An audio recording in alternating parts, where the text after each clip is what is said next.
Sensory hook, opening scene. You wake up and ease your legs over the side of the bed. For a moment, you sit quietly, giving your body the extra second it seems to ask for these days. Your knees feel tight before they feel strong. Your hips seem to hesitate, as though they're deciding whether they're ready to carry you.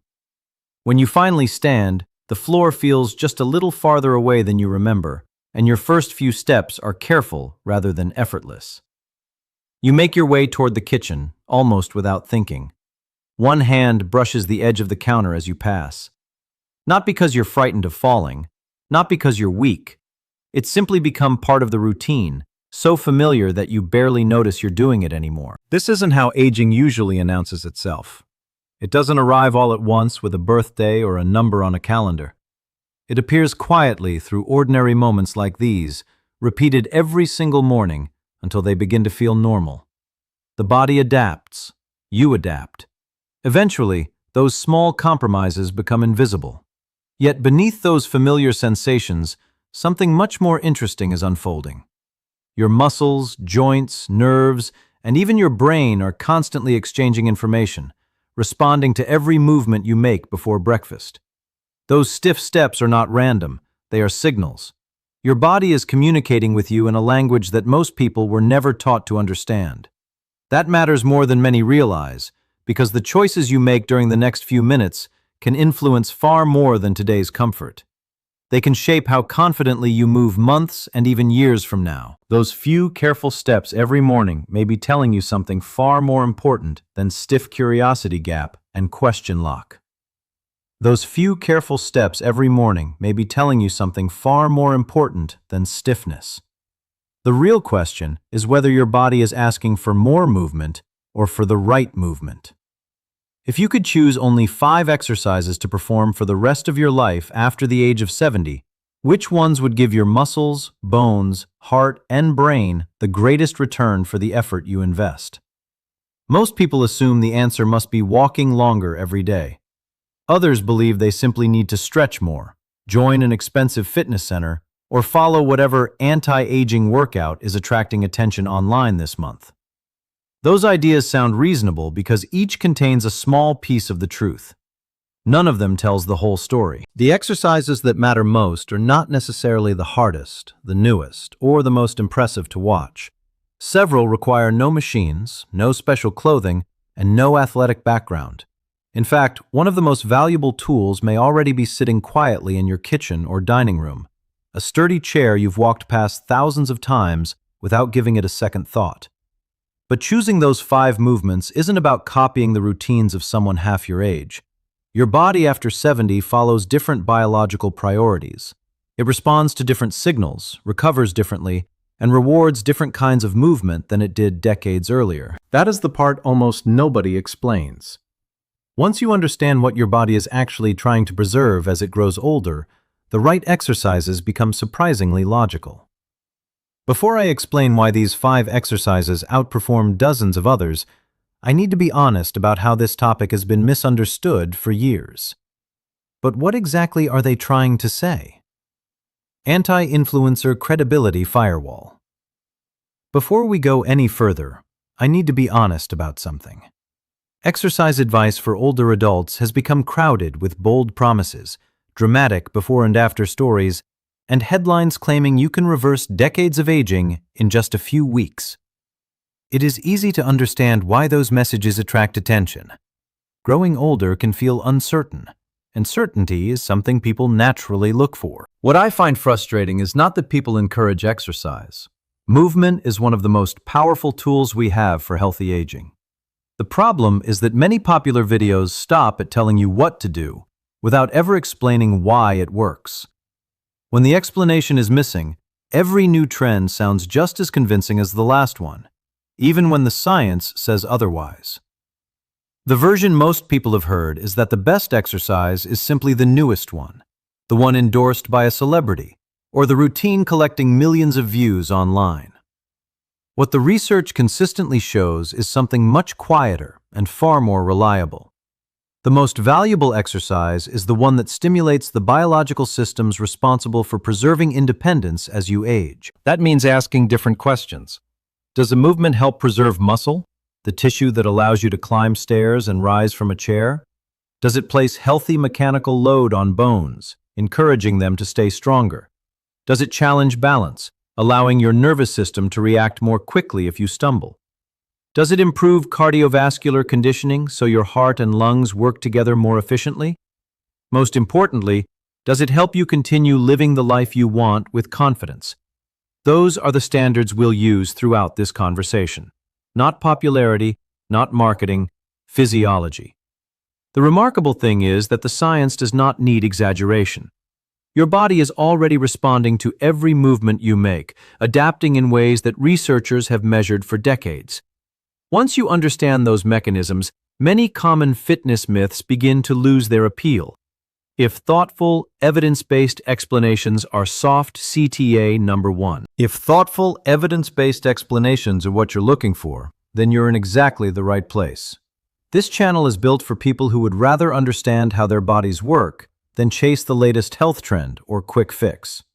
Each conversation begins with the science, follows the biology, and ends with practical steps that respect both your intelligence and your stage of life.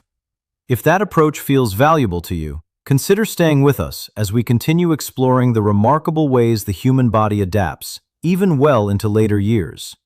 There is still so much to learn, and much of it rarely makes headlines, despite being supported by decades of careful research. With that foundation in place, we can finally move beyond opinions and focus on what your body has been doing all along, often without you ever realizing it. Now let's look inside the body to understand why certain movements create far greater biological change than others. Don't what you're looking for. This is exactly the direction we're heading. Mechanism chain. Core science. Now let's look inside the body to understand why certain movements create far greater biological change than others. Aging is often described as something that simply happens to you, but your body is responding to signals every single day. Change those signals, and many of your tissues begin responding differently. That is the principle that makes exercise so powerful. One of the earliest changes involves muscle protein synthesis, the process your body uses to repair and build muscle after daily activity. As you grow older, this process becomes less efficient. Adults lose roughly 3 to 8% of their muscle mass each decade after age 30, with that decline often accelerating after 60. Yet researchers have repeatedly shown that muscle protein synthesis remains responsive even after age 70. In other words, your muscles still remember how to adapt when given the right challenge. Why does that matter? Because muscle is much more than something that helps you lift groceries or stand from a chair.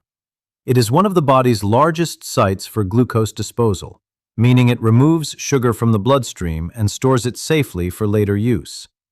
When muscle shrinks, that system becomes less effective. Over time, insulin sensitivity declines. Insulin is the hormone that helps move glucose into your cells. When your cells respond less efficiently, your body has to work harder to keep blood sugar balanced. The chain continues. Less movement means your mitochondria, the tiny structures inside your cells that produce usable energy, receive fewer signals to stay efficient. Think of them as thousands of microscopic power plants.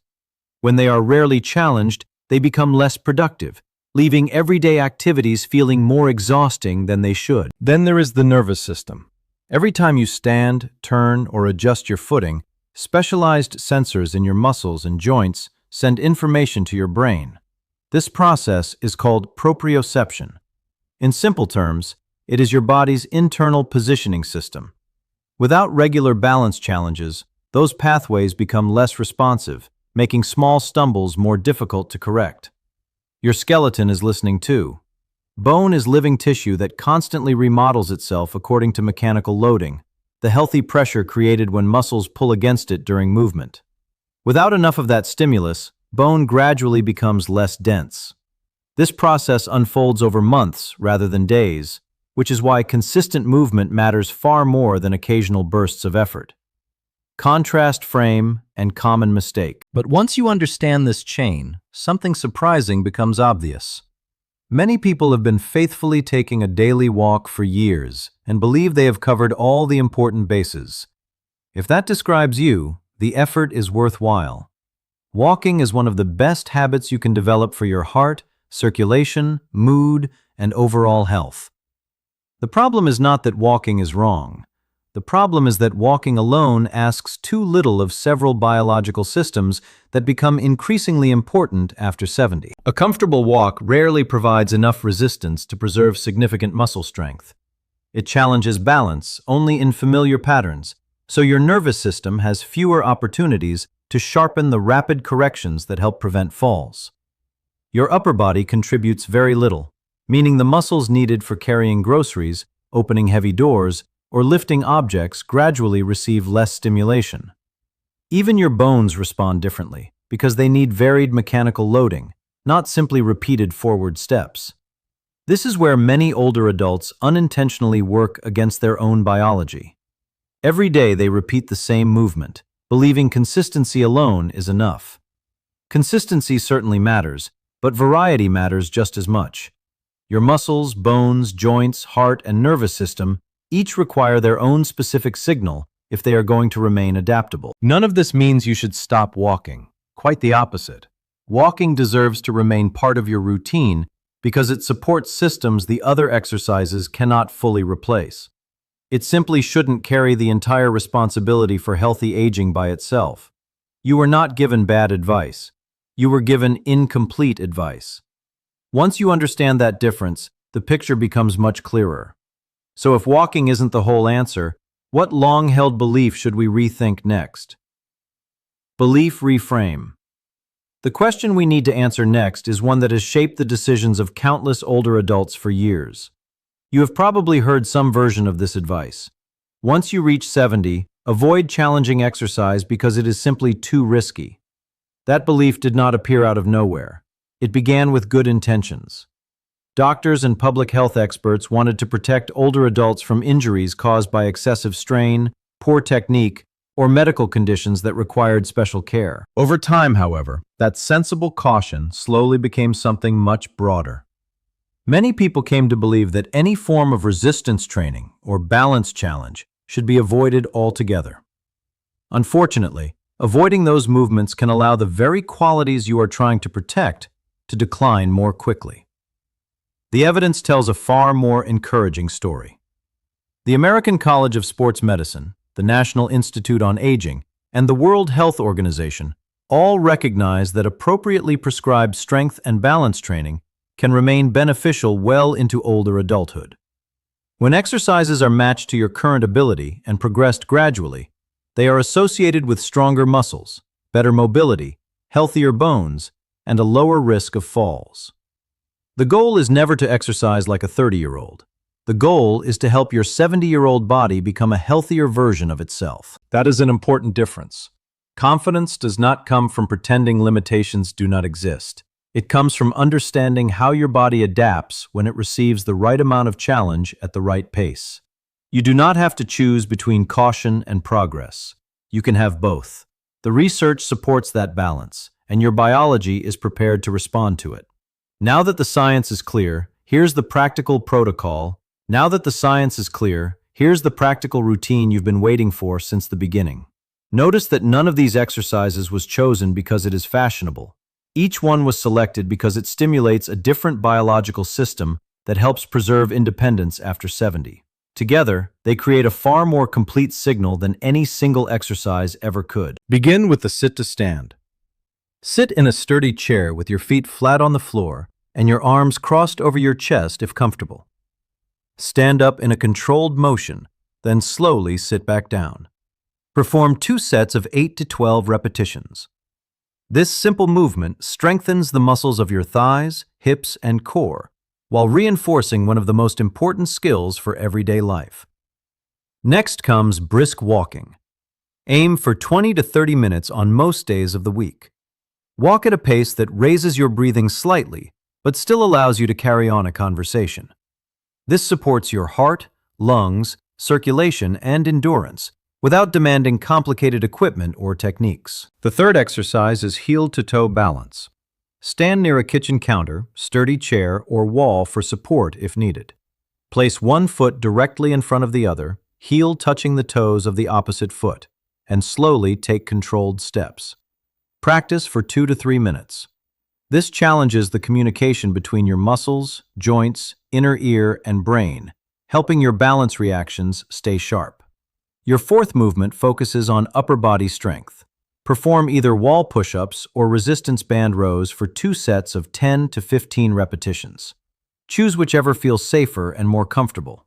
These movements strengthen the chest, shoulders, upper back, and arms, making everyday tasks like carrying groceries, pushing open heavy doors, or lifting household objects noticeably easier. The fifth exercise combines hip mobility with functional reaching. Spend about 5 minutes each day gently moving your hips through comfortable ranges of motion while practicing controlled reaching in different directions. Healthy hips contribute to smoother walking, easier stair climbing, and better balance because they allow your body to distribute forces efficiently. A practical weekly schedule is surprisingly simple. Perform the strength exercises, including sit-to-stands and wall push-ups or rows, 2 to 3 times each week with at least 1 day of recovery between sessions. Walk most days, practice balance daily if possible, and include hip mobility every day. Consistency matters much more than intensity. Progress gradually. When 12 repetitions become comfortable with excellent form, increase the challenge slightly by slowing the movement, adding another set, or using a little more resistance if appropriate. Small improvements repeated over months create meaningful biological change. Pay attention to your breathing. Exhale gently during the effort, such as when standing up or pushing away from the wall, and inhale as you return to the starting position. Avoid holding your breath because that can cause unnecessary increases in blood pressure. Recovery deserves just as much respect as exercise itself.